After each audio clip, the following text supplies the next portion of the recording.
দক্ষিণ এশিয়ার অস্থিরতার নতুন কেন্দ্রবিন্দু এখন নেপাল, যা শুরু হয়েছিল সামাজিক যোগাযোগ মাধ্যম নিষিদ্ধের প্রতিবাদ থেকে। অচিরেই ভয়াবহ সহিংসতায় রূপ নেয় আন্দোলন। বিক্ষোভকারীদের সঙ্গে নিরাপত্তা বাহিনীর সংঘাতে রক্তক্ষয়ী পরিস্থিতির সৃষ্টি হয় এবং শেষ পর্যন্ত পদত্যাগ করতে বাধ্য হন প্রধানমন্ত্রী কেপি শর্মা ওলি। প্রধানমন্ত্রী অলির পদত্যাগ নেপালের রাজনীতিতে বড় ধাক্কা। পার্লামেন্ট দখল ও সহিংসতা ঘিরে দেশটিতে যে অনিশ্চয়তা তৈরি হয়েছে তা ভারতের উত্তর সীমান্তকে নতুনভাবে সংকটময় করে তুলেছে।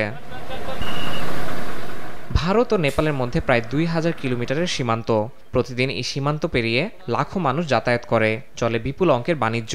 ভারতে বর্তমানে প্রায় ৩৫ লাখ নেপালি নাগরিক এবং সেনাবাহিনীতে কর্মরত গোর্খা ব্রিগেড রয়েছে। নেপালের অস্থিরতায় অর্থনৈতিক সম্পর্ক ক্ষতিগ্রস্ত হতে পারে বলে একটি প্রতিবেদন প্রকাশ করেছে বিবিসি।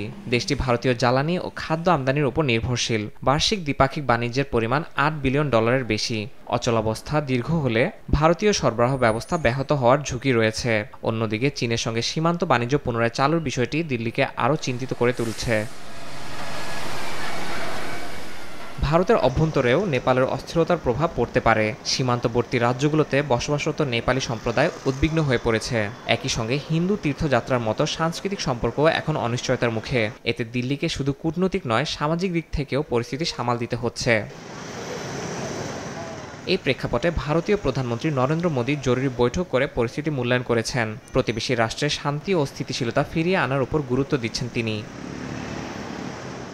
ইয়াসিন মোহাম্মদ জিসান, সময় সংবাদ।